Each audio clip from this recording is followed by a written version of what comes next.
April 12, 2026. Morning, tanghali, hapon, isa lang ang paulit-ulit. Naririnig pa rin sa loob ng bahay. Hindi ito isang beses lang. Hindi rin ito isolated. Ito ay nangyayari araw-araw at nagpapatuloy hanggang ngayon. May mga araw na hindi ko na naipapakita, hindi ko na naipopost, pero hindi ibig sabihin wala na. Nandiyan pa rin siya. Umaga, nasa living room ako.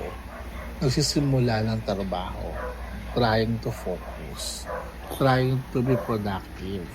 Pero may tahol na pumapasok sa loob ng bahay. Hindi lang saglit. Hindi lang isang beses. Paulit-ulit. Sa umpisa, iniisip mo baka sandali lang. Baka lilipas din, pero habang tumatagal, napapansin mong hindi na siya nawawala. Pagsapit ng tanghali, sinubukan kong bumawi ng tulog. Pumasok sa bedroom para makapagpahinga.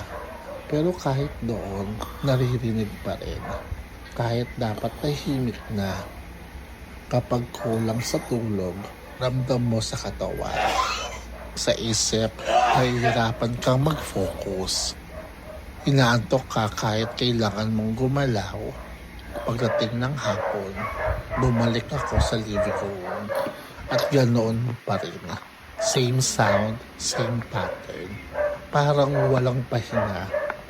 Hindi mo man gustuhin, mapapagod ka rin. Hindi lang physically, pati mentally. Pero kailangan pa rin magpatuloy.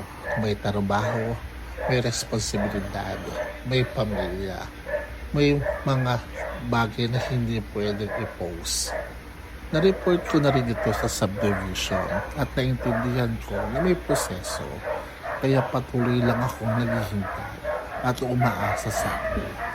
Kaya ginawa ko na lang documentation, hindi para magreklamo, hindi para manisi, para lang malinaw kung ano yung nararanasan sa loob ng bahay. Mabait tayo, mahaba ang pasensya, pero tao lang din tayo at napapagod din.